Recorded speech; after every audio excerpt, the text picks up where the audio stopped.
Muy buenas tardes, queridas compañeras, compañeros desde la Escuela Popular Feminista de Pichincha. Damos la bienvenida para esta nueva emisión de un foro virtual que tenemos en esta ocasión, componentes internacionales de amplia trayectoria y de lucha social, activismo dentro de Latinoamérica.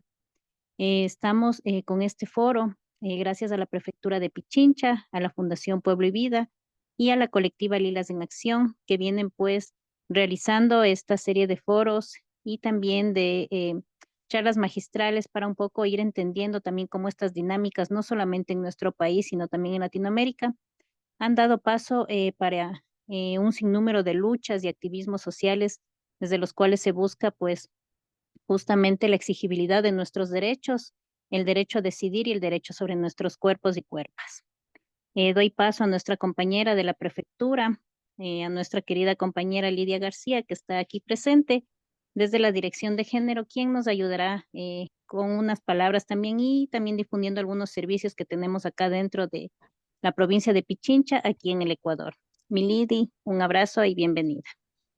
Muchísimas gracias, Florcita. Muchísimas gracias, compañeras, a todas las que se han conectado, se han dado cita esta tarde. Nosotros estamos muy gustosas de tener este foro internacional porque nos están acompañando varias compañeras de distintos espacios de acá de la región. Entonces, para nosotras es un gusto como Prefectura de Pichincha y sobre todo como parte de la Escuela Popular Feminista ser parte de esta iniciativa. Queremos darles un abrazo a la distancia y además reconocer todo el trabajo que los movimientos, las redes vienen haciendo a nivel regional y cómo las luchas feministas, las luchas por garantizar los derechos de las mujeres, el derecho a decidir sobre todo, ha sido una conjunción de espacios donde ha habido como diálogos, incluso en procesos cuando no había redes de Internet, ¿no es cierto? Como más allá de la tecnología también ha habido estas luchas por fuera de estos espacios que ahora mandamos un WhatsApp y ya estamos conectadas. Es importante como también reconocer estas memorias históricas por fuera de estas facilidades tecnológicas en algunos momentos.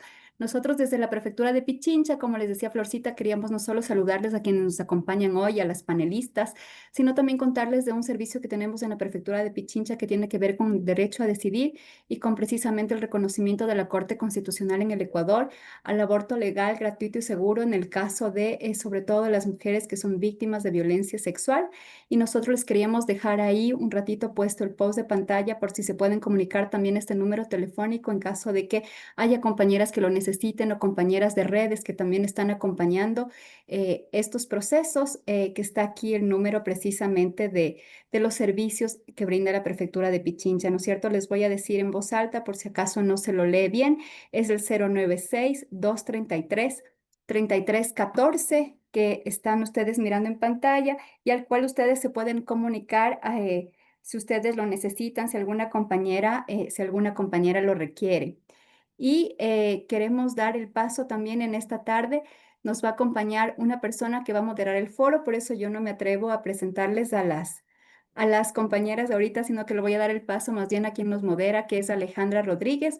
Ella es trabajadora social por la Universidad Central del Ecuador, forma parte de SEMOPLAB, de la red de jóvenes IPP Afro, que significa International Planet Parenthood Federation Americas and the Caribbean, y la Ola de Jóvenes FPB 2030, que es una iniciativa del Family Planning 2030. Ambas son redes de jóvenes que trabajan por el acceso a a la planificación familiar y a la salud sexual y reproductiva. Entonces, si bien este foro tiene que ver con el derecho a decidir, pues el derecho a decidir también tiene que ver y está interrelacionado como se interrelacionan los derechos humanos precisamente con la garantía de los derechos sexuales y reproductivos. Sin más, y con un abrazo cordial de parte de la Prefectura de Pichincha, de parte de la Dirección de Igualdad de Género, a todas quienes nos acompañan, le doy la palabra a Alejandra Rodríguez para que por favor nos cuente qué personas, qué mujeres están acompañándonos de los diferentes espacios de América Latina la tarde de hoy. Buenas noches. Alejandra, tienes la palabra. Buenas noches, Lidia. Muchísimas gracias por esa magnífica presentación. Más que todo, primero, bienvenidas, bienvenidos, bienvenidas a este espacio. Este espacio es seguro, es plural y es abierto para aprender, para compartir nuestras experiencias. Entonces, primero, para romper un poquito el hielo, quiero conocer qué tal les fue el día de hoy. No sé si por el chat pueden enviar un emoji de cómo se sintieron el día de hoy, si les fue muy bien, si están cansadas, cómo les ha ido el día de hoy.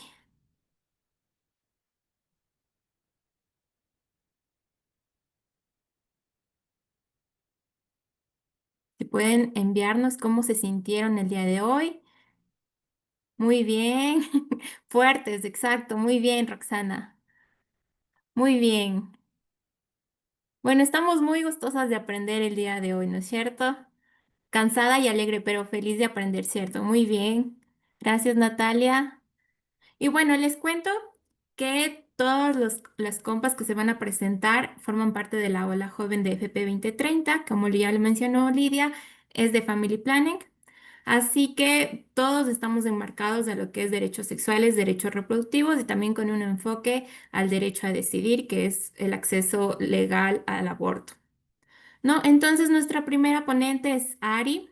Ella es de Perú, es una activista por los derechos sexuales y reproductivos.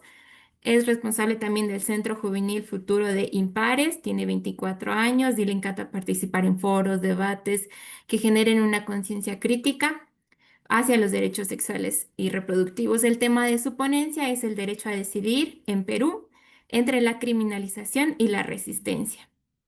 Ari, te damos paso, por favor. No sé si tienes diapositivas, por favor, que las puedes compartir. Hola Ale, ¿se me escucha? Sí, tienes 20 minutos, ¿ya? Genial, a ver, mientras me acomodo. A ver, estoy como que poniendo ahí el Zoom.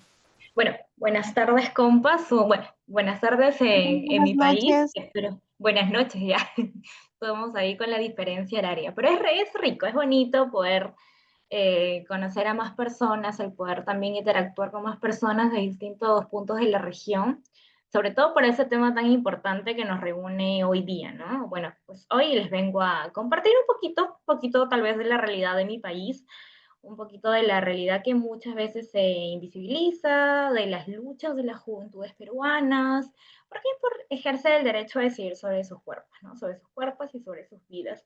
Es un contexto que sigue siendo negado, lamentablemente. ¿Por qué mi ponencia se titula Derecho a decidir en el Perú entre la criminalización y la resistencia? Pues para hablar un poquito de repente del contexto peruano primero, en Perú el aborto solamente es legal, bueno, es legal el llamado aborto terapéutico en casos de riesgo, ¿para qué?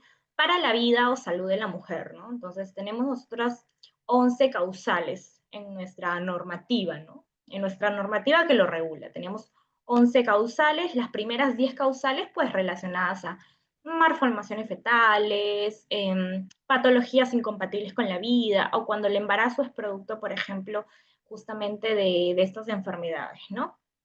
Entonces, es no hasta la causal número 11, la cual justamente menciona esa palabra tan importante llamada salud, ¿no? ¿Por qué? Porque entendemos a la salud como un totalmente integral, no solamente como la salud física, ni solo también la salud mental, nuestro entorno social, ¿no? Es allí por donde vemos justamente un pequeño vacío, por donde podemos ingresar la gran mayoría de casos que tenemos en torno justamente al aborto terapéutico, ¿no? Pero la realidad es que estos casos también tienen mucha limitación. ¿Por qué? Por falta de protocolos claros, por estigmatización, por la propia objeción de conciencia también de muchísimos profesionales de la salud, ¿no? Porque ¿qué menciona la normativa peruana? Ah, sí, el profesional de la salud pues no desea realizar el procedimiento por objeción de conciencia, pues está bien, no lo va a realizar, pero ningún profesional tampoco desea hacerlo, ¿no? Entonces, ¿quién debe realizar el procedimiento? Entonces, son esas trabas y barreras que seguimos teniendo en el ejercicio, porque en el papel, en la normativa, está aparentemente claro, sin embargo, en la práctica no, ¿no? Entonces, esta situación pues se agrava muchísimo en el caso de adolescencias, en el caso de juventudes.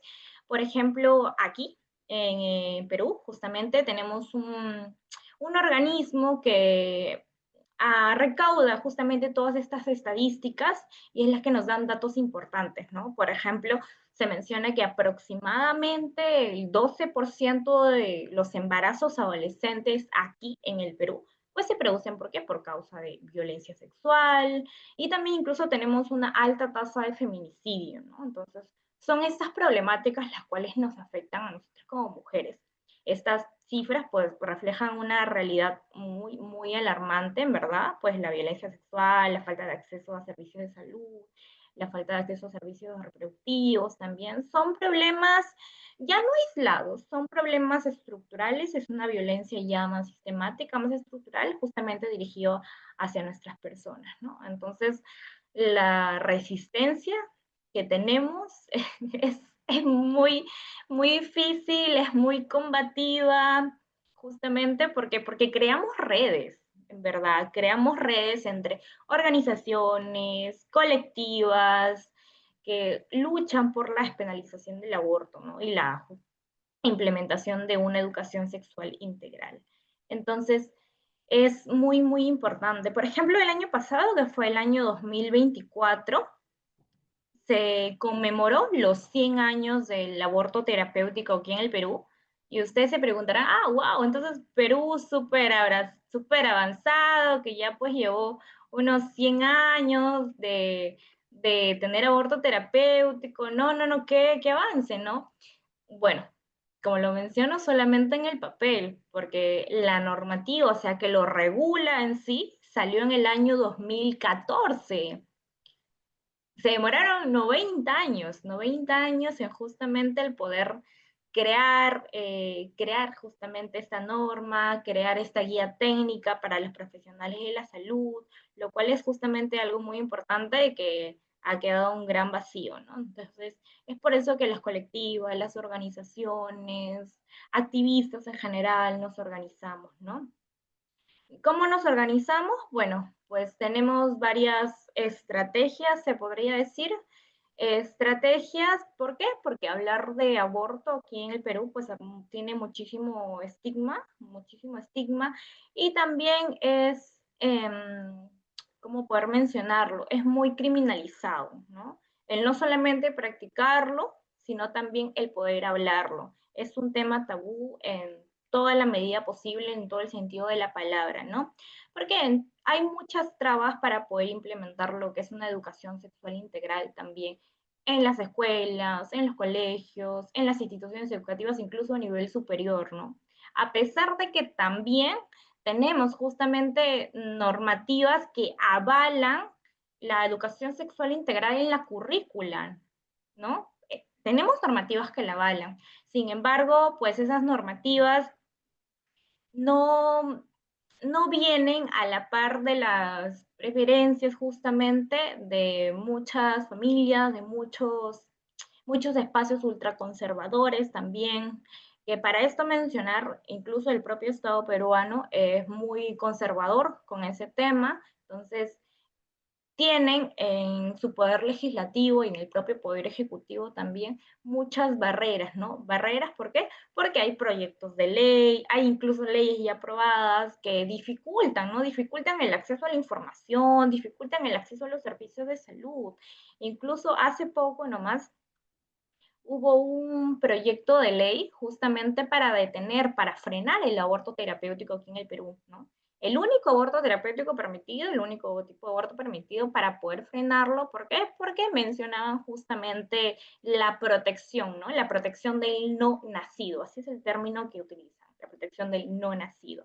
Entonces, es una situación muy alarmante aquí en el Perú, justamente, pero aquí estamos haciendo resistencia. Ahí viene la otra parte de mi ponencia, haciendo resistencia, creando redes aquí, el educar sobre sexualidad, muchas veces incluso utilizando términos o palabras muchísimo más amigables para poder introducirnos a entornos más hostiles, difíciles, conservadores, resistentes, ¿no? A ese tipo de temáticas. Entonces, aquí nomás en el Perú hay muchas organizaciones y colectivas que trabajan por el derecho a decidir, ¿no? Que trabajan, que realizan acompañamiento constante y es un acompañamiento que también lucha con el lucrar de muchas personas con una malintención, ¿no? ¿Por qué? Porque normalmente acá el ciudadana de pie va caminando justamente después de haberse enterado de la noticia de estar embarazada y haber tenido muchos problemas en su mente, digiriendo recién la información, vamos caminando acá por la calle y encontramos carteles, stickers, mensajes de atraso menstrual, que son no que otra cosa, justamente abortos muchas veces clandestinos, pero insalubres, con pésimas condiciones de bioseguridad, donde las personas que te atienden muchas veces no son profesionales de la salud o ni siquiera están capacitados en el tema, en donde se venden los medicamentos a un altísimo precio, muchas veces triplicando, cuadruplicando, hasta quintuplicando el precio de lo real, ¿no? No hay un seguimiento, no hay una evaluación y tampoco obviamente hay un interés porque la persona en el contexto en el que ha tenido un embarazo no deseado y justamente desea recurrir a un aborto, pueda acompañarla de verdad, ¿no? Simplemente es como poder vender un producto, es por lo cual también tenemos que ir luchando, no solamente luchamos contra justamente estas barreras conservadoras en el Estado, sino también con las propias personas que desean lucrar con esta problemática, ¿no? Entonces, pues, el problema aquí del derecho a decidir, ¿no? Aquí en el Perú, sobre todo, es muy complicado, pero ahí estamos resistiendo. El derecho a decidir no solamente es una cuestión legal, es una cuestión de dignidad, de autonomía, de justicia, y pues las juventudes peruanas, en realidad toda la población peruana, creo yo, exigimos, ¿no? Un sistema de salud competente, un sistema de salud que nos respete, una educación que también nos pueda empoderar para tomar unas buenas decisiones, para que nos garantice también el Estado nuestros derechos. Entonces, no queremos esperar más. Seguimos en la lucha, es difícil. El apoyarnos también en personas aliadas es reconfortante. ¿Por qué? Porque el mundo del activismo y sobre todo desde un tema muy controversial. Es difícil también, así que el poder refugiarnos en nuestros propios compas y el saber la labor que a veces se realiza como acompañante es muy gratificante, ¿no? Así que el derecho a decidir es derecho justamente por libertad y por justicia también.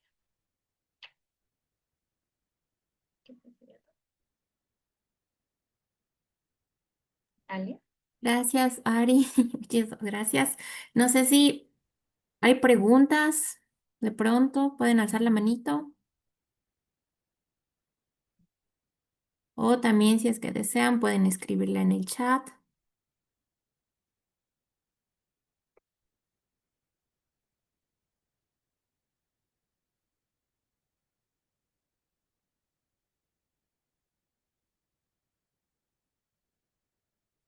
Dice, por favor, el porcentaje de embarazos adolescentes en el Perú. ¿De pronto tienes ese dato? A ver, yo por acá sé que varios datitos por si eran necesarios, pero aproximadamente de 10 adolescentes son 12, si mal no recuerdo, entre 12 y 14 las que tienen un embarazo adolescente. Listo. No hay más preguntas. Muchas gracias, Dari. Ya, Bu- gracias. Gracias. Bueno, seguimos con Hammer. Hammer Horta es de Colombia, forma parte de la red de jóvenes de Pro Familia, es activista por la comunidad LGBTIQ+, es estudiante de enfermería y tiene 24 años de edad. Y su ponencia se titula Más allá del fallo, la salud y la desinformación como barreras para un aborto libre y seguro.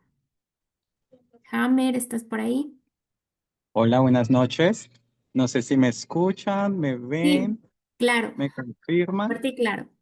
Bueno, primero que todo, un saludo a todos, todas y todes y muchas gracias por la invitación. Para mí es un honor estar acá en este encuentro el de hoy acompañándolas y acompañándoles. Estos espacios son súper importantes porque no miran lo importante que informan a las personas y lo más bonito de todo es que podemos llegar al tiempo a muchas comunidades donde la información no llega y por medio de la comunicación, de un celular, de la compu, llegamos con información que es importante. Yo voy a comenzar, como mi presentación lo decía, soy estudiante de enfermería de séptimo semestre. Y mi ponencia se va a enfatizar especialmente lo que yo he visto, analizado y he trabajado desde mi carrera sobre la interrupción voluntaria del embarazo. Voy a comenzar hablando que en Colombia tenemos dos sentencias. La primera de esta es la sentencia C-355 del 2006, que despenaliza el aborto bajo tres causales. Esas causales las voy a mencionar tal cual como lo menciona la ley colombiana o la Corte Constitucional. La primera es cuando el embarazo representa un riesgo para la vida de la mamá o el feto. Esa es nuestra primera sentencia. La segunda, cuando existe grave malformación del feto que inhibe su vida, que es peligro. Y la última es cuando este embarazo es de una violación. Estas tres causales eran lo único que permitían acceder a un servicio de interrupción voluntaria del embarazo. Bajo que había una sentencia que lo regulaba, seguía discriminando y vulnerando los derechos de todas las mujeres colombianas, porque solamente podían acceder al servicio bajo tres causales. ¿Esto qué generaba? Que las mujeres que quedaban en estado de gestación fueran a los sitios clandestinos que existen aún en el país, donde no había ninguna práctica legal avalada por el Ministerio de Salud o la Organización Mundial de la Salud.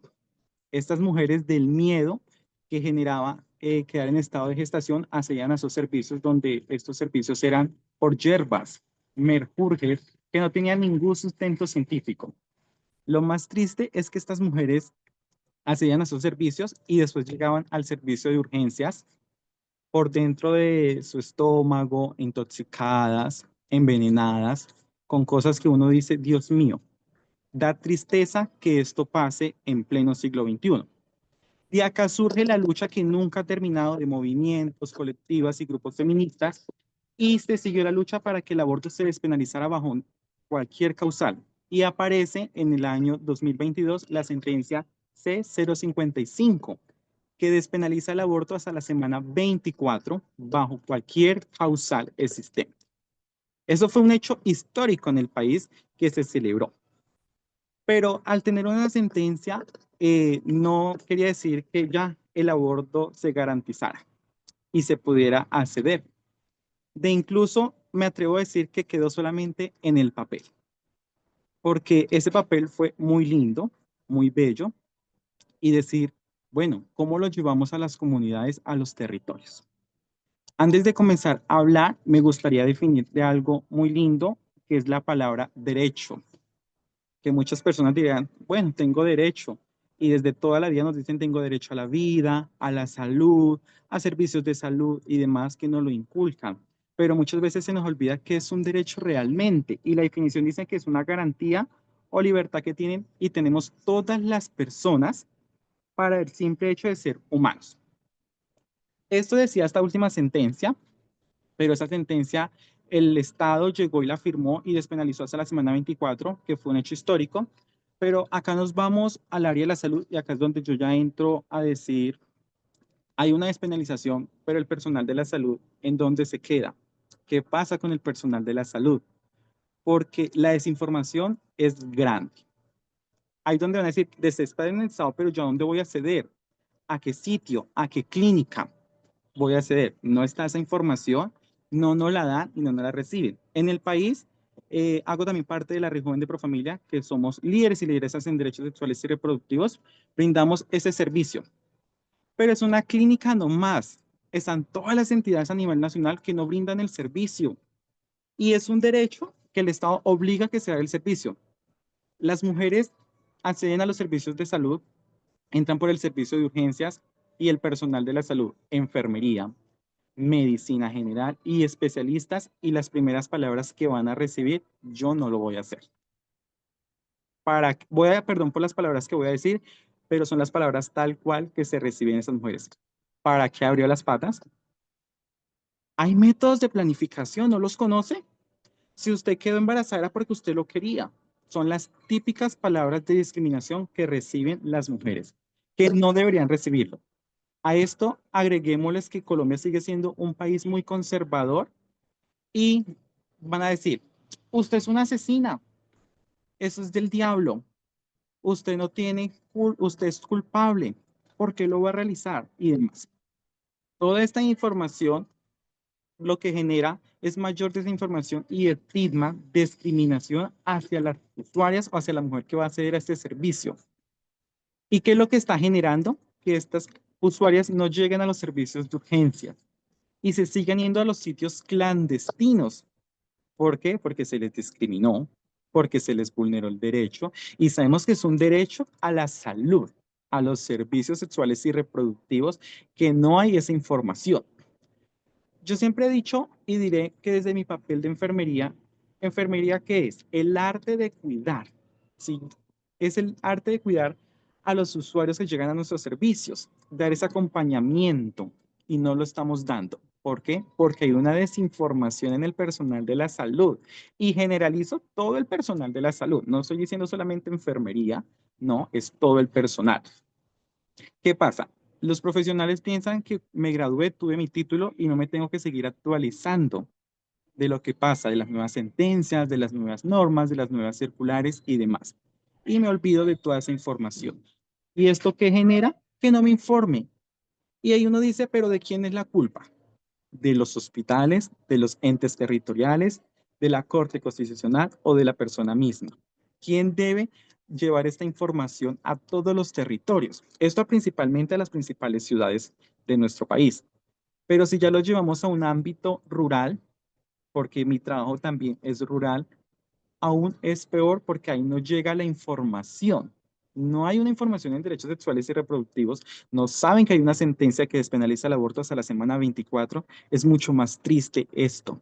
¿Y qué genera esto? Que estas mujeres, cuando son violadas por sus esposos, porque no sabían que existían métodos de planificación familiar, porque cuando se acercó al servicio de salud se lo vulneraron, se lo negaron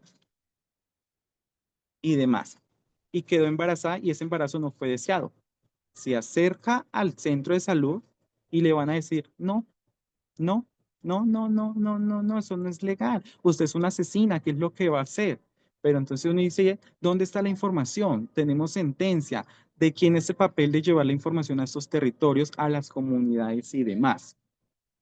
Algo importante a tener en cuenta, que los derechos sexuales y reproductivos que tenemos se deben garantizar, pero no se garantizan porque está esa desinformación generando todas estas consecuencias y demás. Algo muy importante para agregar ahí es que la ley se quedó solamente en un papel. Y uno dice, ¿qué pasó con las zonas rurales más apartadas? Porque Colombia tiene sitios que están a más de 12, 24 horas de las principales ciudades. ¿Cómo garantizamos el servicio a esas personas?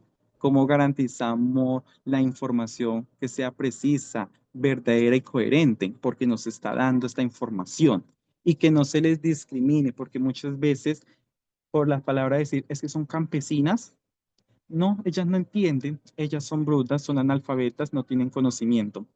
Lo he escuchado y lo he visto y esto da tristeza y uno dice, ¿cómo un personal de la salud va a decir esto porque es mi profesión?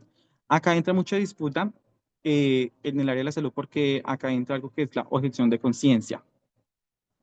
El médico dice, no, yo hago objeción de conciencia, listo, el médico, pero hay más profesionales que lo pueden realizar.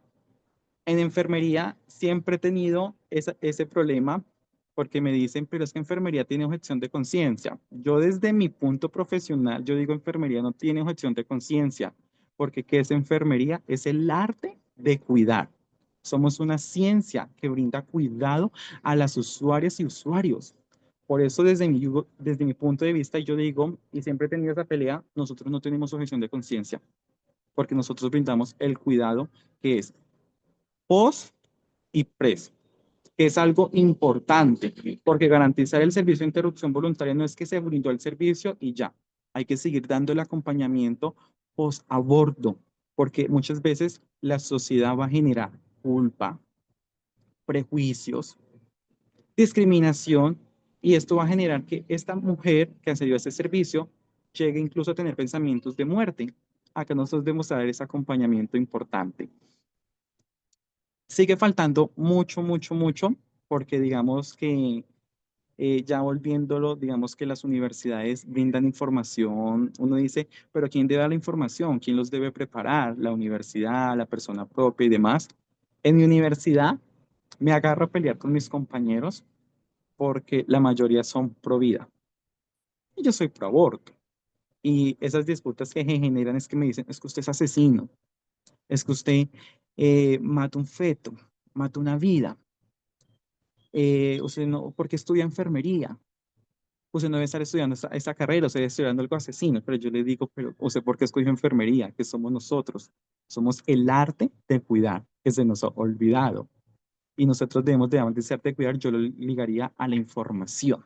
Llevar a la información a nuestros colegas, porque nosotros somos las generaciones, somos las juventudes y debemos tener el poder de llevar esta información a los hospitales, a nuestras comunidades, a nuestros territorios, para que esta desinformación se acabe. Entonces, uno dice ahí, falta mucho, mucho por trabajar y se debe seguir trabajando para que esta información disminuya y este servicio, esta sentencia se cumpla realmente y se siga acabando esta discriminación, el estigma que se genera, que no se debería generar, porque para eso existen los derechos sexuales y reproductivos y son derechos que tenemos y nos deben garantizar. Y es, siempre lo digo diciendo, la decisión es mía y sobre mi cuerpo yo decido o de la mujer decide, nadie más puede decidir sobre sus cuerpos. Gracias, Hammer. Tenemos una pregunta. Lisbeth, por favor, adelante. Hola, buenas noches. Sí, yo quería comentar un poco acerca de lo que estaba comentando Hanne, porque yo soy auxiliar de enfermería, bueno, también ya estoy, y bueno, ya eso ya lo terminé, pero cuando yo inicié mi curso por el tema de objeción de conciencia, a mí me hicieron hacer un juramento, o sea, cuando yo inicié, a mí me hicieron hacer un juramento y yo me quedé así súper loca del tema de que tú no ibas a ayudar a nadie para abortar, ni nada, ni acompañamiento, y yo a mí, o sea, yo quedé súper loca porque, o sea, estaba haciendo el curso, uno de auxiliar y dos que, enseguida te metan eso, o sea, yo me quedé así, pero, o sea, ¿cómo? Y bueno, o sea, desde mi organización, o sea, lo puse desde el principio y también el tema de, y yo recuerdo también que cuando yo estuve haciendo mis prácticas en el hospital, más que todo yo hice prácticas en el hospital de la policía aquí en Ecuador, porque soy de Ecuador, y o sea, en tema de violencia basada en género, ellos estaban absolutamente nada, porque a mí también me tocó rotar por el área de emergencia. Entonces, a veces llegaban códigos, acá le decían como código morado, así, entonces como que, y no, y o sea, el ver, o sea, yo ya he estado capacitada en temas, yo me solía meter a veces, y como era practicante, sí era como que no, pero o sea, el ver que eran mismos propios policías, el hecho de que ellos deberían saber, están parte de la ley, también siendo parte del personal de la salud, y no están sensibilizados para nada. Entonces también el tema de salud amigable aquí en Ecuador es súper que feo, porque o sea, uno, si nosotros de salud, si no hay preservativos, ese es un punto. O si no, dos, que no les quieren dar si no va acompañado de una persona mayor de edad. Entonces ahí es donde se ponen a vulnerar los derechos. Y bueno, en fin, alrededor de, también hay tema de racismo, porque hemos trabajado con distintas comunidades de la ciudad y es súper feo, o sea, al ver que aparte de pasar por la brecha de uno de edad generacional, también pasar por el tema de racismo, o sea, es como que wow, o sea, nos falta demasiado por seguir y, o sea, y también el tema que estamos haciendo como organización es el tema de Plan de Acción Cantonal por la Educación Integral para la Sexualidad. Y también, como decía, todo está en papel, pero nadie quiere hacer nada. Y es como una lucha constante, pero yo siempre con mi pañuelo ahí adelante, con la Educación Integral para la Sexualidad, porque educar en AIDS es educar para la vida, es como nuestro eslogan. Eso quería comentar de que como que muchas similitudes me sentí identificada.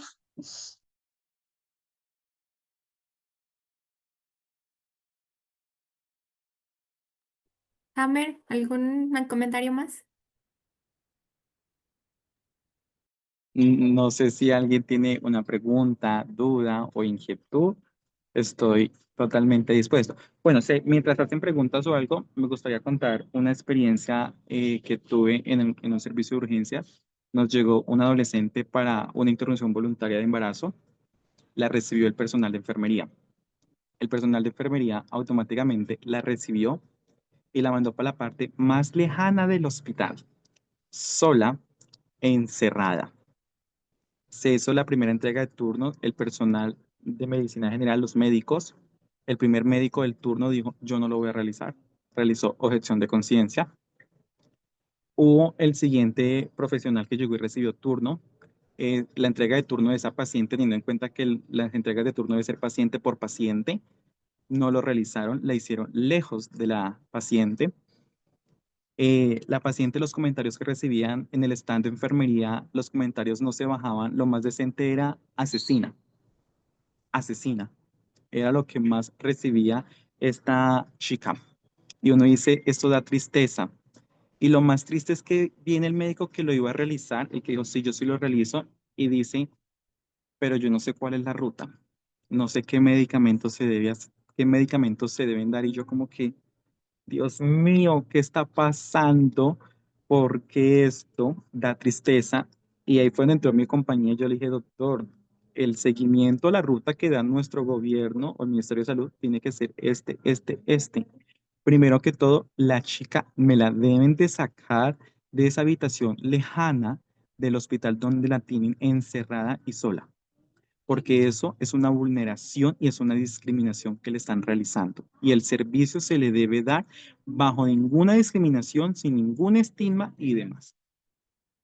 Ahí hubo disputa, el servicio se le pudo dar después de varias peleas y demás, pero uno dice realmente esto no debe pasar a ninguna mujer, no debe pasar. Y ahí es donde uno dice falta mucho trabajo de los colectivos, de los grupos, para llevar esta información. Y yo siempre algo que diré es que la información no se quede principalmente en las ciudades, en las ciudades principales de los países. Los países tienen zonas rurales, tenemos mujeres campesinas que están en territorios muy apartados, que donde no llega la información. Y son mujeres valientes que debemos admirar. Y se están olvidando de estas mujeres. Entonces, yo siempre he dicho, veamos el campo, que también hay mujeres que se levantan a las 5 de la mañana, se acuestan a las 9 10 de la noche, que no paran de trabajar bajo el sol y la lluvia. Y las estamos olvidando. Ellas también existen, ellas también tienen derechos. No diga que me estoy yendo en contra de las principales ciudades, no, pero que la información no se quede solamente ahí, sino que la expandamos, porque la información es para todos, todas y todos. Tenemos una pregunta más. Dice, ¿cómo se articula en Colombia la lucha por el derecho a decidir de los movimientos feministas con los movimientos de las diversidades sexogenéricas?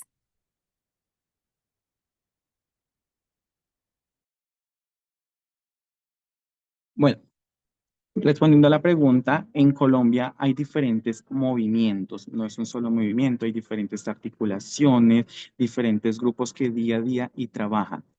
Todos los grupos hay en diferentes territorios y todos trabajamos por garantizar que estos derechos se cumplan. Aunque luego estamos en pleno siglo XXI, aún siguen viendo bastantes barreras, bastantes desafíos y fronteras que tratan de detener este trabajo inalcanzable que no para. Pero aún así no se para de seguir, no sé si no se deja de trabajar porque las barreras que nos ponen tanto el Estado, organizaciones y demás nunca van a dejar de parar, pero aún así no desistimos. Gracias, Hammer. Bueno, tenemos varios comentarios también que nos habla de la importancia de conocer primero nuestros derechos, las rutas, las conciencias y tener aliados en los sistemas de salud. También nos mencionan la importancia y la necesidad de la educación laica en zonas rurales, sin dogmas religiosos, y que es un tema muy importante que debemos abordar, ¿no? Muchas gracias, Hammer. Damos paso a Roxana. Roxana Vivas desde Venezuela, es líder de país de Vitala Global, la cual tiene una aplicación para acompañamiento de aborto y decisiones informadas de salud sexual y reproductiva. Así que su ponencia se denomina Voces de Cambio, Derechos Sexuales y No Reproductivos en Venezuela. Roxana, bienvenida. Gracias, Ale. Voy a compartir pantalla. Ahí está. Bueno, como les mencionaba Ale, esta presentación la llamé Voces de Cambio, Derechos Sexuales y No Reproductivos o Reproductivos en Venezuela, em, para poder conversar un poco de esas iniciativas que han trabajado y han sostenido en los diferentes espacios para promover la salud sexual y reproductiva de las juventudes. Inicialmente, como Ale comentó, yo pertenezco a Vitala Global, la cual es una organización canadiense que se interesa por abordar todo lo que tiene que ver con temas de salud sexual y reproductiva que han sido estigmatizados, como por ejemplo el aborto, la planificación familiar o diferentes temas en salud sexual y reproductiva, y que busca brindar una solución digital a estas problemáticas para poder acercar a más mujeres, personas gestantes, adolescentes, la información de una manera confiable, segura y accesible a través de el enfrentar esas barreras que pueden existir de manera desproporcionada. De allí que una de esas iniciativas que nace es Haya Contigo. Haya Contigo básicamente es una aplicación para teléfonos inteligentes y una plataforma de acompañamiento virtual que brinda información sobre decisiones informadas en salud sexual y reproductiva. Es un recurso digital privado, pero cuando hablamos de privado no es porque tengan algún costo, sino por la fuente en la que se realiza. Es completamente gratuita. Es un recurso amigable, fiable, basado en evidencia científica y que uno de sus principales, propósitos es poder evitar abortos inseguros. La aplicación fue creada en conjunto de más de 1000 mujeres y jóvenes latinas y una docena de organizaciones de base latinoamericanas, en colaboración con organizaciones internacionales en temas de salud sexual y reproductiva. La primera vez que nace, digamos, o se implementa Ya Contigo es en Venezuela, entendiendo que Venezuela es un país bastante restrictivo en temas de aborto, ya que solamente es permitido cuando la vida de la mujer o de la persona gestante se encuentra en peligro. Es la única causal. De resto, todo está, digamos, penalizado, es un delito, criminalizado también. De allí que esta aplicación busca ser una forma en la que se acerca a las comunidades, a las personas urbanas, semiurbanas, incluso rurales también. Me gustó mucho que Hammer pudo hablar mucho de las comunidades rurales porque a pesar de ser una aplicación móvil y digamos, necesitar de un teléfono inteligente para poder funcionar, hemos creado diferentes estrategias como poder utilizarla sin internet, poder brindar un número de WhatsApp o otras alternativas para que comunidades rurales también puedan acceder a esta información. Básicamente dentro de la aplicación pueden encontrar información sobre métodos anticonceptivos, incluso un cuestionario que permite saber cuál método anticonceptivo es adecuado para tu cuerpo, la interrupción voluntaria del embarazo, pasos a paso, antes, durante, después. Tiene un chat de acompañamiento donde una persona puede conversar con alguien para poder tener información y tener ese acompañamiento guiado si no lo quiere hacer de forma, digamos, sola. Lo puede hacer de forma acompañada. También hay cierta información sobre mitos y realidades en temas de anticoncepción, en temas de aborto, en temas de planificación familiar, entre otras. Pero también, además de la aplicación, hay otras iniciativas que se han realizado, como por ejemplo las actividades, decimos nosotras, porque combinan el arte con actividades para informar y para enseñar sobre temas de salud sexual y reproductiva. Por ejemplo, en esta ocasión están realizando, esta es una actividad de Proyectos Mujeres donde están realizando un collar mientras se conversa sobre salud sexual y reproductiva. También, además, se brindan talleres informativos en diferentes comunidades rurales, urbanas, semiurbanas, con la finalidad de poder brindar esos conocimientos que tanto se necesitan para poder tomar y realizar información y tomar decisiones informadas, ¿no?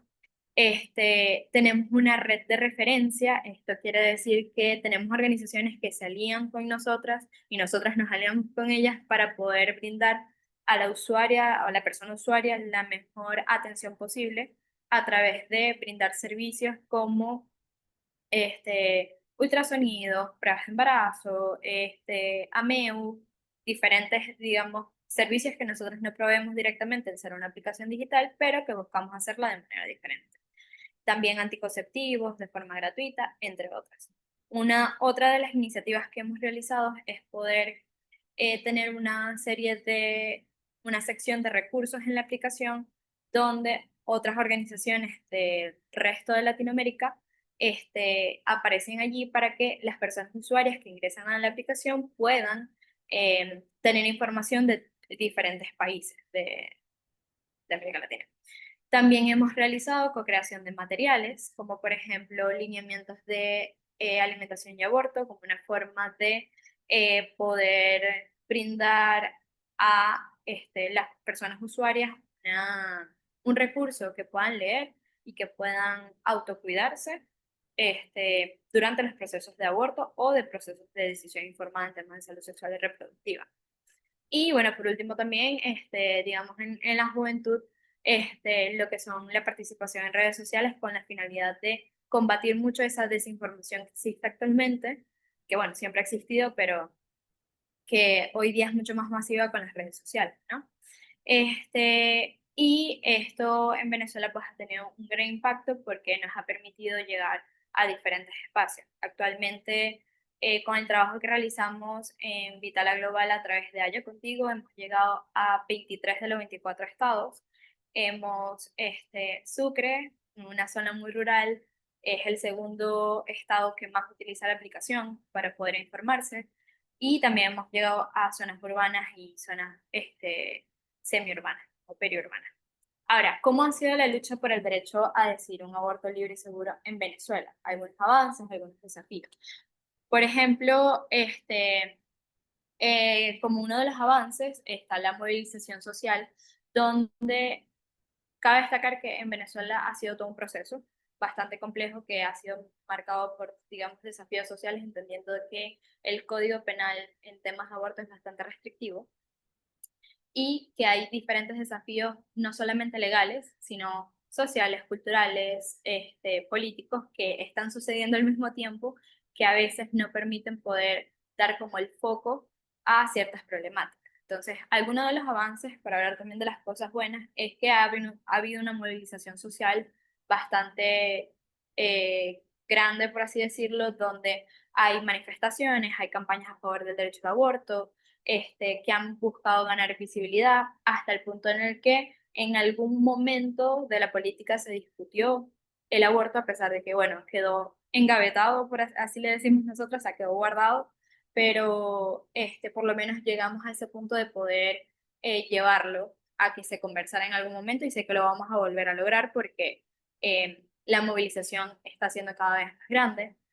También tenemos el activismo, ha habido un aumento de entender y de luchar por los derechos sexuales reproductivos y no reproductivos en Venezuela, un avance o un incremento en organizaciones que se dedican a esto, a poder visibilizar esta problemática, y esto ha generado grandes o comunidades más sensibilizadas a estas temáticas y personas más sensibilizadas a este tema.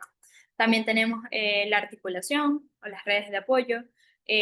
Por ejemplo, Haya Contigo, que es la aplicación a través de Vitala Global, ha podido articular con diferentes organizaciones en diferentes partes de Latinoamérica, no solamente dentro de Venezuela, sino en diferentes partes de Latinoamérica para poder llevar esa lucha o poder comunicarnos y articular esa lucha que han tenido en otros países para poder replicarlas nosotras también, ¿no? Y poder apoyarnos desde esa perspectiva. Entonces, se han formado redes de apoyo que incluyen informaciones, recursos, métodos seguros y que buscan pues cada vez ser mejores. Y esto también forma parte como de esas alianzas que se realizan, por ejemplo, a nivel regional, estar en contacto con diferentes movimientos en los diferentes estados de Venezuela, pero como lo mencionaba, también fuera de Venezuela. Y que esto ha permitido pues ese intercambio de experiencias, de estrategias, entre otros. Uno de los desafíos pues más grandes que nosotros tenemos es ese marco legal restrictivo. Sin embargo, hemos encontrado, digamos, como, hago un paréntesis, yo soy abogada, porque no lo mencioné en ningún momento, pero cierro paréntesis, en este marco legal hemos encontrado, por así decirlo, un vacío, en donde no habla sobre el acompañamiento, y eso es lo que desde Haya Contigo hemos utilizado para poder llegar a más personas, a más mujeres, personas gestantes, y brindar esa información segura sobre el aborto. También porque en Venezuela una de las leyes, la Ley Orgánica para los Derechos de los Niños, Niñas y Adolescentes, tiene un artículo en específico que habla que todos los niños, niñas y adolescentes tienen el derecho de recibir información sobre salud sexual y reproductiva. Entonces, nosotras nos agarramos a ese artículo para decir que todas las personas necesitan saber sobre salud sexual y reproductiva, y el aborto es parte de eso, ¿no? Entonces, a pesar de ser un desafío bastante grande, porque en Venezuela solamente se permite cuando la vida de la mujer o de la persona gestante está en peligro o malformación de feto, no es posible, pues el apoyo es penalizado por parte de personal de salud y todo lo demás. También está la estigmatización social, donde si bien hay un avance en comunidades que están informadas, también la mayoría de los estados de Venezuela son bastante conservadores, hay un tabú bastante grande, hay desinformación sobre el aborto, hay actitudes o, sí, conductas machistas que generan estigmas y discriminación hacia las mujeres y personas que deciden interrumpir un embarazo, y esto obviamente lo que hace es dificultar el diálogo, la aceptación social a el aborto, entre otras. Otra de las cosas es la crisis humanitaria compleja, como les comentaba. En Venezuela pasa por una de las crisis humanitarias complejas más grandes, más largas también. Es una crisis económica, es una crisis de salud, y que ha afectado todos los niveles de servicios, y entre esos el acceso a servicios seguros de salud en general. Y obviamente eso también incluye lo que es la salud sexual y reproductiva. Entonces, la falta de recursos médicos, no solamente de, digamos, los insumos como tal, sino también del capital humano, han sido un obstáculo bastante grande para poder acceder a una información segura y confiable.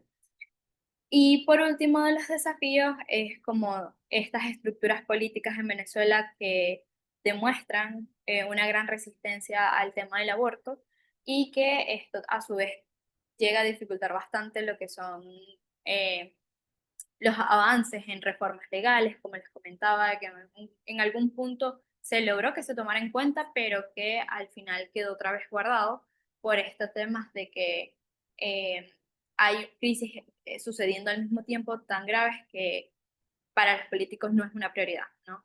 Porque obviamente el cuerpo de la mujer y de la persona gestante no es prioridad.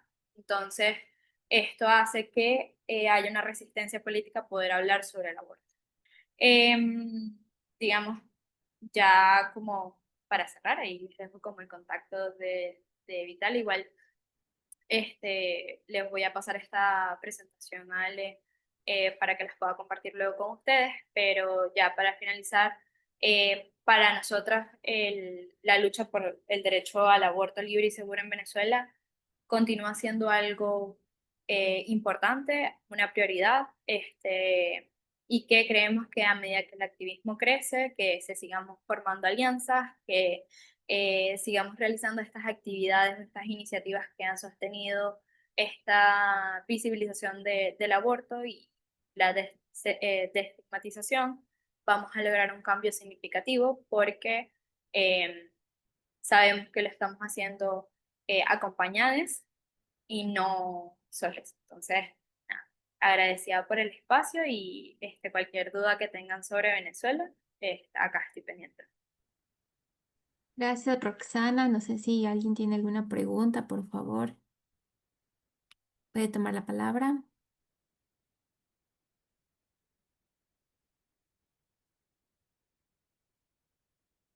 ¿No hay preguntas? Bueno, muchas gracias, Roxana. Y como tú dices, la lucha continúa. Aquí también nos dice Marian Moreno. Y bueno, vamos a la siguiente presentación. Ahora vamos a conocer a Diana Medina. Es de México, feminista, activista de los derechos sexuales y reproductivos, con un enfoque en aborto seguro y salud menstrual. Tiene 33 años.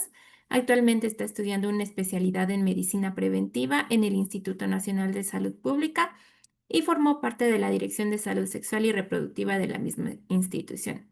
Es médica cirujana por la UNAM, maestra en ciencias biológicas y especialista en educación menstrual y salud sexual. Diana, te damos paso. Hola, Ale, muchas gracias. Sean bienvenidos todas, todes. Voy a proyectar una presentación que les preparé con mucho cariño y amor. ¿Ya la pueden visualizar y me escuchan bien? Sí, todo bien. Sí. Ay, perfecto. Pues bueno, solo mencionar que lo que yo refiera aquí, pues es mi opinión y no representa en nada a las instituciones con las que colaboro. Y bueno, a mí me gustaría iniciar con un reconocimiento a todas las personas aquí presentes que son líderes y no dudo que serán o ya son agentes de cambio en cada una de sus países, regiones, instituciones e incluso dentro de nuestros hogares. Porque esta lucha la hemos dado y la seguiremos dando desde nuestras cuerpas, barrios y montañas. Y bueno, en ese sentido, yo les preparé esta pequeña línea del tiempo que empieza desde el año 1936. Ya hemos escuchado las diferentes reflexiones, conocimientos que los compañeros en sus diferentes países. Bueno, esto es un común denominador y México no es la excepción. En el año de 1936 se realizó una convención por unificación del Código Penal, que ya nuestra compañera abogada nos podrá apoyar más con estos términos legales. Mi formación es médica, si bien tengo cursos, etcétera, acerca del marco legal, pues si digo alguna palabra diferente, pues una disculpa. Y bueno, en este sentido, fue invitada Ofelia Domínguez a esta convención y ella aprovechó esta oportunidad para presentar la ponencia titulada Aborto por causas sociales y económicas, que fue parte del trabajo que realizó la doctora Matilde Rodríguez. Ambas eran activistas y feministas. Se habló sobre el tema, pero no pasó más que, bueno, existe el aborto y tan tan. Tuvieron que esperar otros 35 años para que nuevamente este tema se pudiera poner sobre la mesa.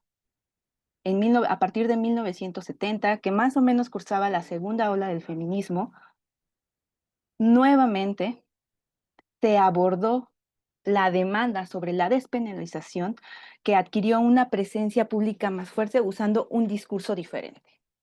Plantearon las feministas y los aliados el derecho al aborto como una cuestión de justicia social y de salud pública. Y a partir de este año se empezaron a realizar conferencias públicas hablando sobre este tema.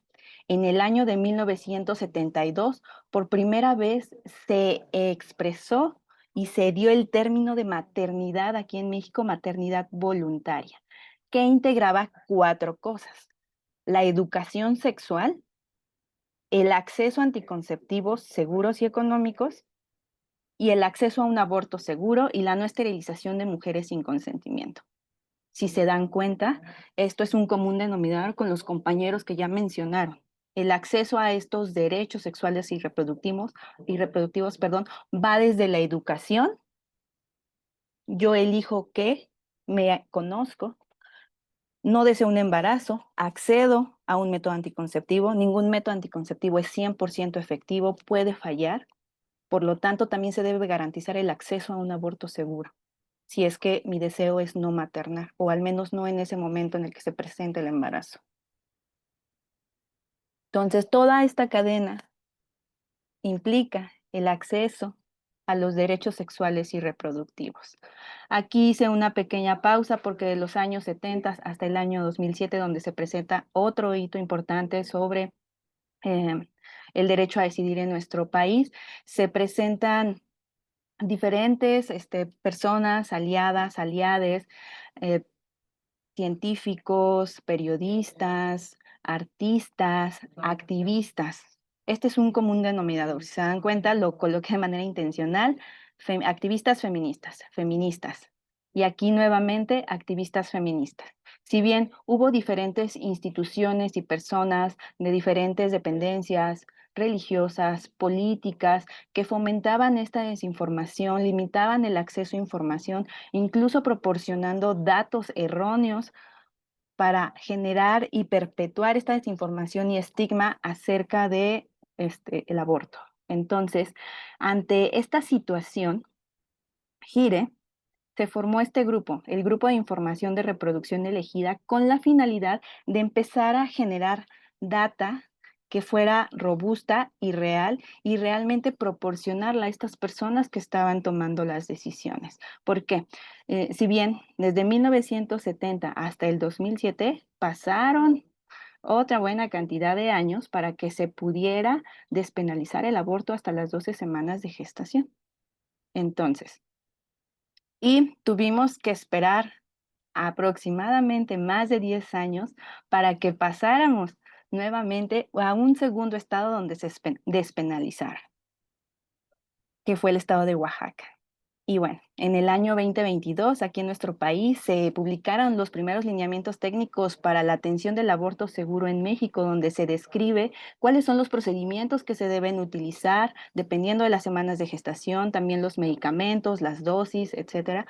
Y aunque ya están publicados y son gratuitos, hay muchos profesionales de la salud que todavía no los conocen, tanto en instituciones públicas como privadas, y siguen utilizando procedimientos que ya son obsoletos como el legrado o incluso utilizando dosis inadecuadas para cuando se hace un aborto con medicamentos o incluso generando este estigma que no proporcionan medicamentos para controlar el dolor.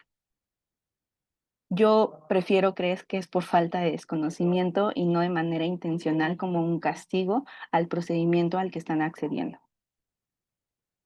En ese sentido, en el año 2023, la Suprema Corte de Justicia de México dictaminó que el Congreso debe eliminar el aborto del Código Penal Federal. Es muy importante destacar que en los diferentes estados donde no es legal el aborto de manera voluntaria, sí se puede acceder o está despenalizado por algunas causales como malformaciones graves, daños a la salud, pero bueno, finalmente siguen siendo restricciones. Afortunadamente en nuestro país contamos con una ley que si el embarazo es producto de una violación, se puede acceder sin contar con una prueba legal que diga, sí, fui víctima de violación. Solamente yo como persona me presento con un profesional de la salud y como acto de buena fe le menciono que fue el embarazo que yo tengo es producto de una violación y la persona debe proporcionarme el servicio independientemente de las semanas de gestación que yo tenga. Pero nuevamente, el común denominador que ya otros compañeros comentaron, está escrita, está en papel, pero muy pocas personas tienen el conocimiento de que se puede realizar esto en nuestro país. Afortunadamente, la Marea Verde, si bien aquí les muestro el mapa, colorea ya más estados de la República Mexicana, actualmente ya contamos con 24, pero pues hay mucho trabajo que realizar. Ya está despenalizado, ya tenemos leyes, pero aún así la implementación de estas leyes todavía sigue siendo una barrera. También a este trabajo suman las redes de acompañamiento, las acompañantes juegan un papel muy importante. Afortunadamente, escuchaba de la primera compañera que el acceso a medicamentos para realizar los abortos, pues son bastante caros. Afortunadamente, aquí en México, la venta de misoprostol es libre, no necesita ni siquiera receta. Ustedes pueden llegar aquí a una farmacia y se los pueden vender. Hay genéricos, hay de patente y de eso va a depender el precio. Entonces, incluso contamos algunas activistas colectivas, donamos dinero, medicamentos y se cuenta con un banco de misoprostol o incluso algunas colectivas favorecen o pagan los gastos de la usuaria que está en algún estado donde no puede acceder a estos servicios de aborto y la traían en su momento cuando solo era la Ciudad de México. Aquí a la ciudad para practicarse el procedimiento. Y aunque pueden ver que este mapa ya tiene bastantes color verde. Hemos tenido usuarias que viajan, por ejemplo, de estos estados a Ciudad de México porque no sabían que en sus estados ya era legal realizar este procedimiento. Entonces, como pueden ver, pues hay mucha desinformación todavía. Y bueno, sí, pero ¿y eso qué no? ¿Cuál es la finalidad de que yo les mostrara esta línea del tiempo? Y aquí es compartirle ya una reflexión más personal. ¿Yo por qué me hice activista? Bueno, yo me hice activista porque yo crecí en una comunidad rural donde a mí nadie me habló acerca de la educación sexual, métodos anticonceptivos, hasta que entré a la universidad y pude tener convivencia con otras personas que habían tenido un mayor acceso a información. Además de que, esta es una anécdota que ahorita ya me río, en ese momento sí fue bastante frustrante. Yo estaba en la universidad, ya estudiando medicina, fui a un servicio de salud dentro de la misma universidad porque tenía una gastritis. En ese momento, bueno, yo no sabía que era una gastritis, pero la persona que me atendió era una médica. Al estarme realizando la historia clínica, además de juzgarme bueno, cabe mencionar que la comunidad donde yo vivo hasta la universidad donde yo estudié, pues sí me tomaba al menos 2 horas de traslado.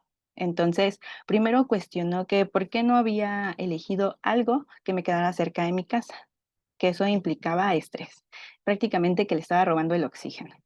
Y la otra, cuando pasaron a los antecedentes ginecológicos, se me cuestionó que a lo mejor la causa de mi gastritis era porque mi actividad, mis prácticas sexuales no eran acorde a lo esperado y que eso podía estar fomentando que yo estuviera desarrollando esta gastritis o estos problemas gastrointestinales.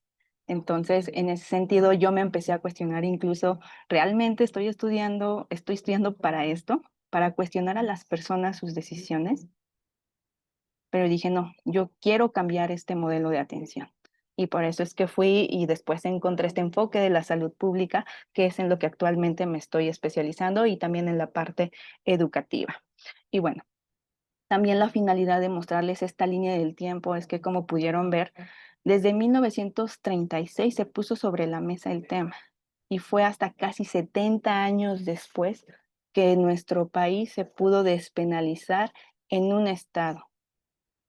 Es un trabajo arduo, es un trabajo colaborativo que a veces puede sonar un poco frustrante, triste, que nos lleva al enojo y podemos ver que todo se torna oscuro porque a lo mejor no estamos viendo los resultados que nosotros queremos obtener y de manera inmediata.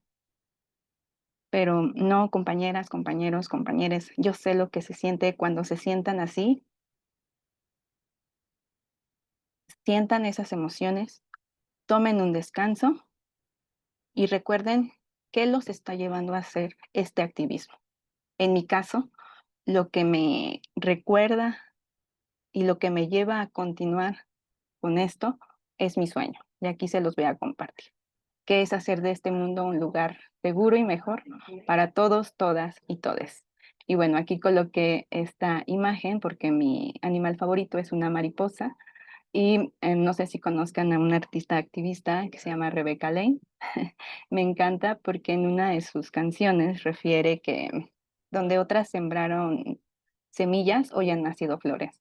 Entonces, todo este conocimiento que yo hoy les vengo a compartir, si bien es producto también de mi trabajo, pues es el producto de generaciones de mujeres, hombres, personas que se han dedicado a también buscar armar este nuevo mundo con el que soñamos, donde todos somos iguales y tenemos acceso.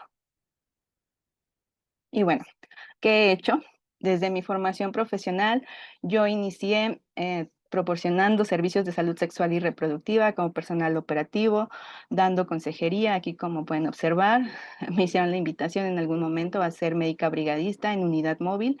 Recorrí gran parte del sureste de México proporcionando servicios de salud sexual y reproductiva, principalmente métodos anticonceptivos y procedimientos de aborto seguro con medicamento. Tuve la oportunidad ahí mismo, aproveché para sensibilizar y actualizar a personal de salud. Personal de salud es enfermería, trabajo social, promotores de salud, personal administrativo. ¿Por qué? Porque incluso la Biblia de los que hacemos anticoncepción, es el libro verde de planificación familiar, refiere que no se necesita ser personal de salud para ser consejero.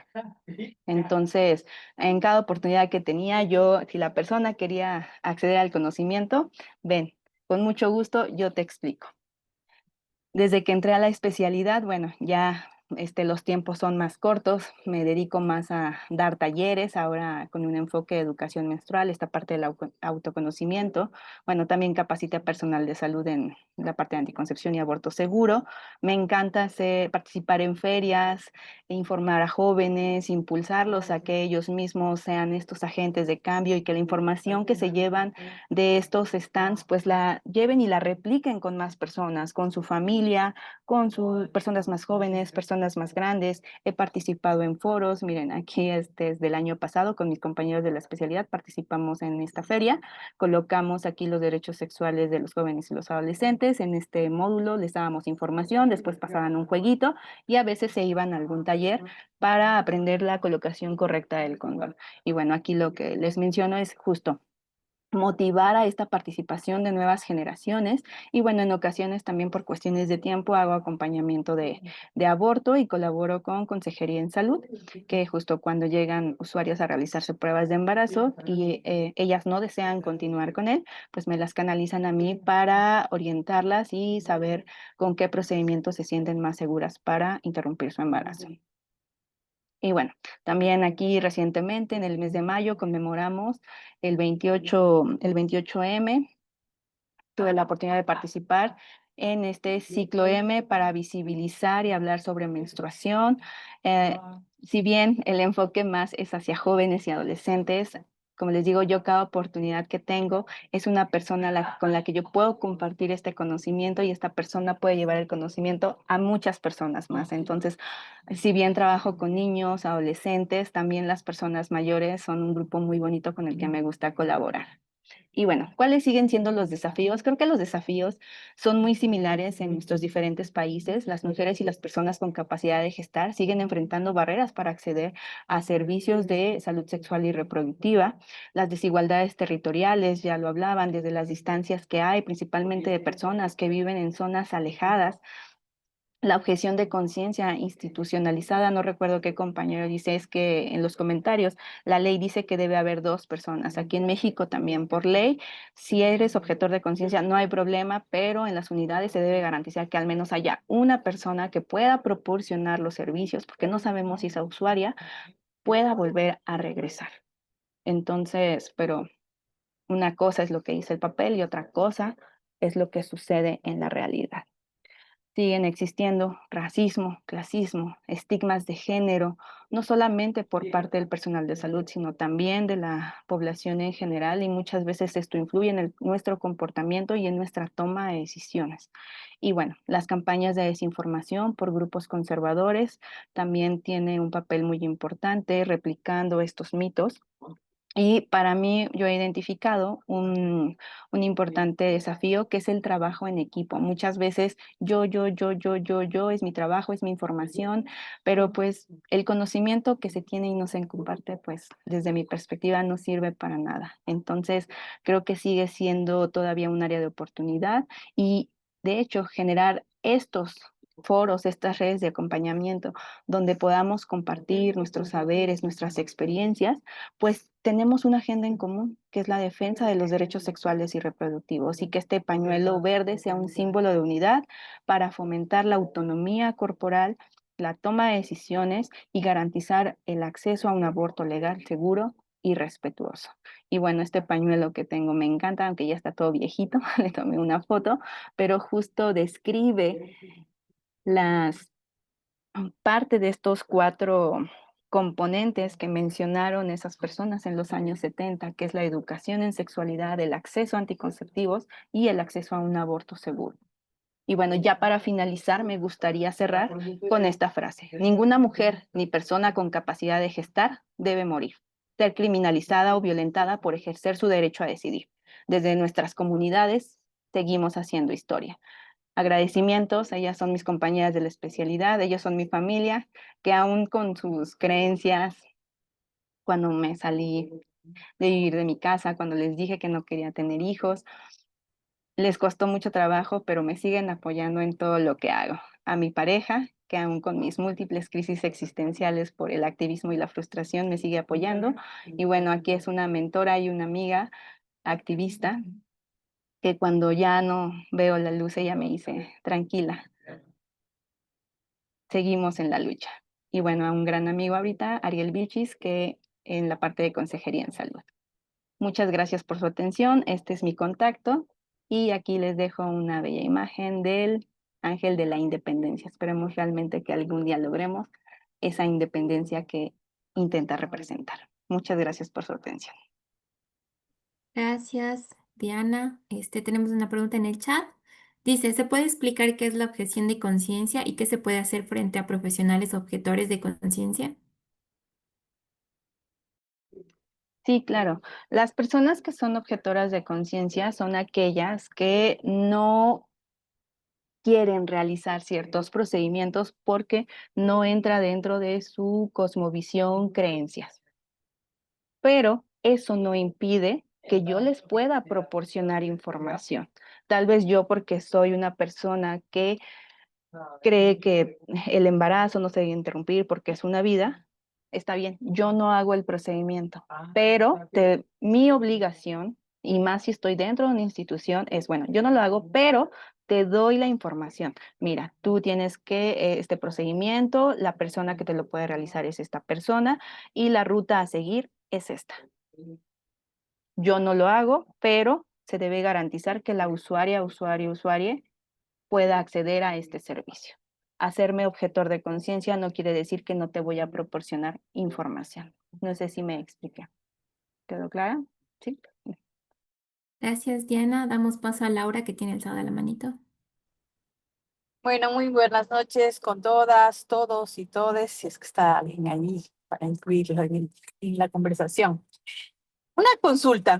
Bueno, yo soy de acá de Morona, Santiago, de la Amazonía ecuatoriana. Uno de los problemas graves que nosotros enfrentamos, especialmente en el tema de la empoderamiento y un poco de las mujeres, es en el área de la población Shuar y Achuar, básicamente donde el tema cultural es bastante arraigado. No sé si es que Perú, en este caso Colombia y Bolivia también tienen las mismas problemáticas, pero el tema del aborto, tratarlo ahí es bastante delicado y fuerte, porque el machismo en esas poblaciones es súper, súper fuerte, especialmente en la zona Achuar, donde si tú vas a hablar de ese tema, te mandan por poco dando veneno y ortiga. Entonces, ¿cómo se podría tratar en ese tema ahí para poder ayudarles a nuestras mujeres de las nacionalidades? Porque muchas veces ellas quieren aplicar al tema de cuidarse, de protegerse, de no tener más niños, pero sus parejas no les dejan.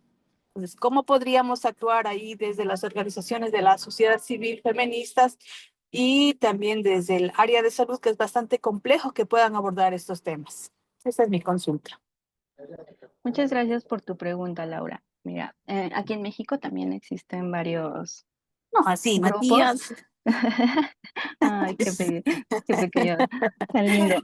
Pero bueno, respondiendo a tu pregunta, en mi experiencia, lo que yo aplicaba cuando iba a estas comunidades, justamente, y las recomendaciones que yo hacía a la organización donde trabajaba, es que muchas veces iban la camioneta, la unidad móvil, baneada con métodos anticonceptivos, salud sexual, y yo bueno, es que ya desde ahí es una barrera. Si vamos a entrar a una comunidad donde hablar de estos temas está prohibido, bien, sueño con que en algún momento no tengamos, que eso no sea una barrera, pero en lo que llegamos a eso, podemos banear la camioneta con servicios de ginecología, salud de la mujer, la que hacíamos a veces la persona, la pareja que acompañaba, no es que yo quiero que le pongan esto, ah, sí, no hay problema. Suben a la unidad, no es que aquí entra sola porque es muy pequeña el espacio. Ya cuando estábamos adentro, ¿tú qué quieres? Hay solamente relación médico-paciente, médico-usuaria, para conocer las necesidades de esa persona. Muchas veces, como bien lo comentaba el compañero Hammer, o sea, como profesionales dicen, no, es que yo tengo que decirle cuál es lo mejor para usted, pero no. Tengo que escuchar a la persona para conocer sus necesidades y saber lo que ella quiere y aprovechar esos espacios donde estamos solas, donde, mire, yo quiero un anticonceptivo, necesito esta información, yo tengo esto, mi familia hace esto, mi contexto me hace esto, yo no puedo acudir a revisiones constantes, no puedo estar tomando todos los días. Y bueno, ahí es donde entra mi conocimiento. A ver, ella me está pidiendo un método que se adapte a este contexto. Yo le puedo ofertar esto y que ella lo acepte. Entonces, esa podría ser una opción. A mí me funcionaba cuando iba a estas comunidades, más que nada porque en algunas ocasiones no se animaban a ir dentro de la misma comunidad, porque los trabajadores vivían en la misma comunidad y aunque en teoría es privado la relación médico-paciente, muchas veces es que tu hija o tu esposa fue a solicitar tal procedimiento y eso también implicaba una barrera. Por este motivo es que aunque decían, no, es que aquí la gente no quiere ese servicio y yo no, porque cuando vienen a solicitarlo tú vas y le platicas a su esposo y entonces pues ya se enoja. Entonces podría ser una estrategia, a mí me funcionó. Pues ya, no sé si contesté tu pregunta, Laura.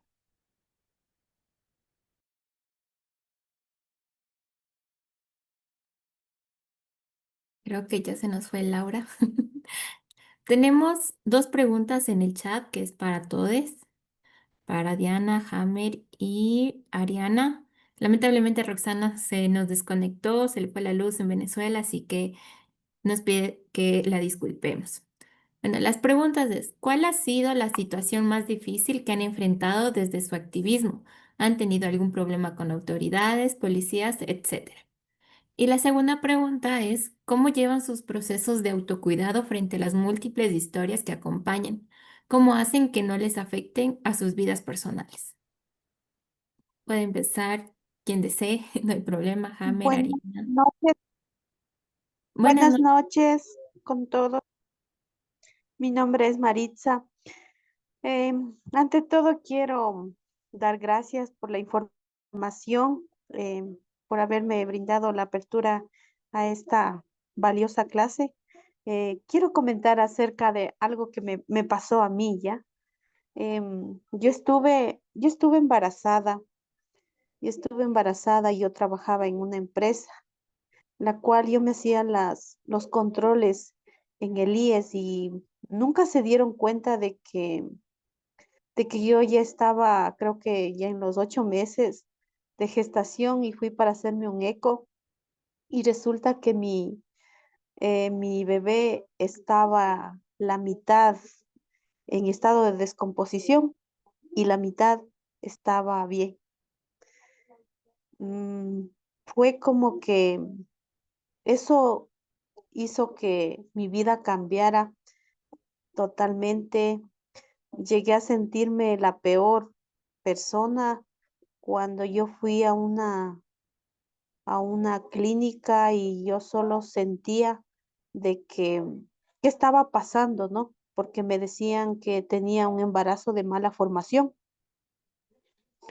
Y llevé una mala experiencia de un doctor que me dijo, señora, lo que usted tiene es un monstruo. eh, Coja, marque una piedra y es una piedra. Y creo que eso me marcó mi vida, eso marcó mi vida, eso me hizo ser una mujer totalmente con el autoestima súper baja. Y justamente estaba escuchando de lo que comentaba la chica que había estudiado. Y creo que ese es mi motivo de hoy día ponerme en el plano de superación, porque muchas personas pasan por el mismo trato de esas personas que decimos profesionales, cuando no saben que con una palabra le lastiman. Y mi bebé salió con una mala formación totalmente destrozante que no deseo a nadie. Me tuvieron que hacer un aborto espontáneo, que estaba yo entre la vida y la muerte. Créanme que fui discriminada, no tienen idea cómo me llegué a sentir, que yo veía un puente de aquí, de Quito, que solo quería lanzarme de ahí, porque me quedaron tan claras de esas palabras que me decía que lo que yo llevaba en dentro era un monstruo, era un monstruo y realmente cuando me hicieron la, la cesárea para sacarme al feto, fue algo bien horrible, bien horrible. Y supuestamente fue que me dieron mucha vitamina. Tenía 1 millón de enfermedades mi bebé, pero los médicos nunca se dieron cuenta porque en ese momento el IES hacía los controles cada 3 meses y yo no tenía para hacerme ver aparte. Y cuando ya me sacaron y me entregaron a mi bebé muerta, era una niña, recuerdo tan claro que me sacaron y, y la bebé lloraba y me dijeron algo que, o sea, es que era la única manera de poder salvarle. No se dieron cuenta los médicos, no sé por qué permitieron que el embarazo siga avanzando a darse cuenta ya en el último. Y eso destrozó mi vida y ya pasaron 15 años, yo dejé de soñar, o sea, dejé todo y lo único que empecé es a coger ira a los médicos. Escogí ira y siento de que hay profesionales de profesionales, pero que verdad que estudian creo que por obligación o están en un sitio donde hay veces que no saben el daño que hace, el daño que con una palabra nos marcan.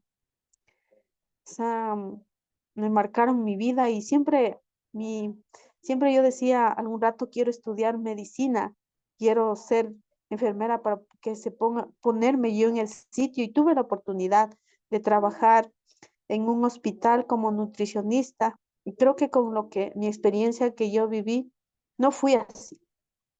Yo di el mejor servicio, di lo mejor de mí, me puse en el lado humano de las personas, pero por ser así, siempre me mandaban memos, me ponían, me hacían sentir de que yo no debo ser humana con la gente, de que porque pagan no tienen derecho a eso.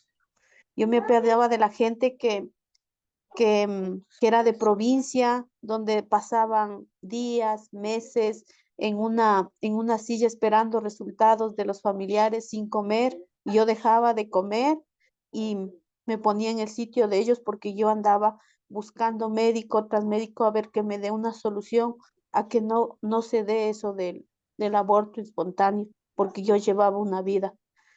Pero ahí me di cuenta de que para una vida no hay dinero que alcance, ni que por favor, ni que tenga piedad de mí, o sea, usted es tratada como tal. Entonces, la vida me enseñó de esa manera y creo que es un momento oportuno para saber de mi experiencia. Muchas gracias.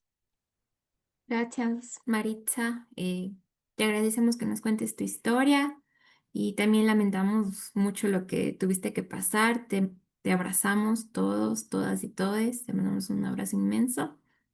Y esta es la historia de miles y miles de mujeres de nuestro país, ¿no es cierto? Incluso a nivel regional, estas historias se repiten y es lo que queremos nosotros justamente con el derecho al acceso al aborto, que no se nos discrimine, que no estemos al borde de la muerte, que no nos baje nuestra autoestima.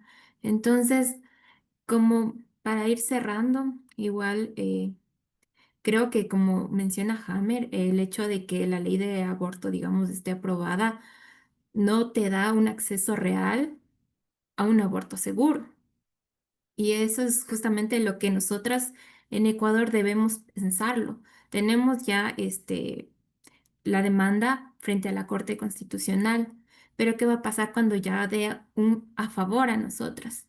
¿Qué estrategias vamos a tomar? ¿Cómo nos vamos a formar como colectivas? Entonces, eh, eso para finalizar, les agradecemos por su tiempo, agradecemos a la Prefectura de Pichincha y también a cada compañero que estuvo participando con nosotros. Y les hacemos un pequeño recordatorio a las personas de la Escuela Popular Feminista que puedan llenar su asistencia el día de hoy. Les mandamos un abrazo inmenso y gracias por haber asistido a este espacio.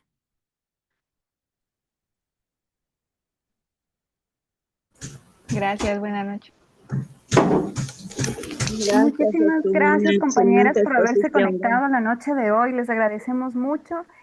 También a los compañeros de los diferentes países, a Ale por toda la moderación, desde la Prefectura de Pichincha y desde la Escuela Popular Feminista, pues también en el marco de lo que nos han comentado las compañeras, quizás estábamos mirando todo el tema del tabú que está presente al hablar de estos temas, ¿no es cierto? No solo del derecho a decidir, sino también el tema de qué pasa con el acceso a información que existe en las zonas urbanas y en las zonas rurales, y la importancia de hablar del aborto, como decía la compañera también de México, desde las mujeres y desde las personas gestantes que tienen que enfrentar diferentes acciones en el día a día, de acercarse a un personal de salud que también tiene que estar capacitado, un personal policial que tiene que estar capacitado, y también la importancia de que ustedes desde sus redes puedan llegar a estas personas en distintos espacios.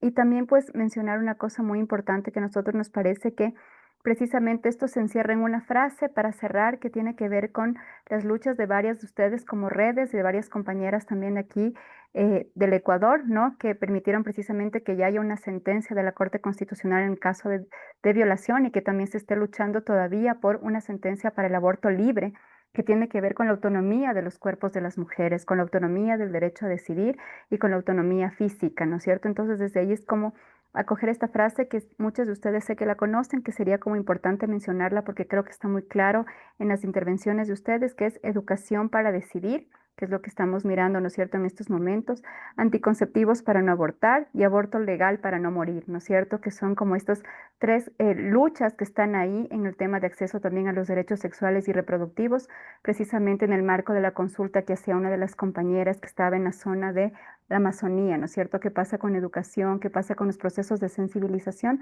también en estos espacios. Muchísimas gracias por conectarse.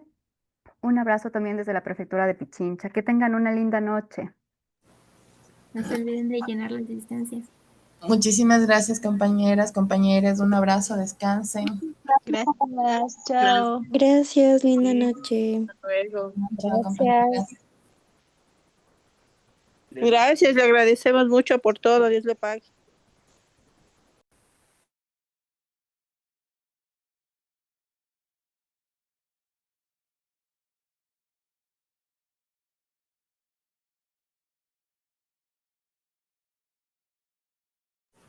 Gracias, linda noche. Muchísimas gracias. Hasta otra oportunidad.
en un muy buen aspecto.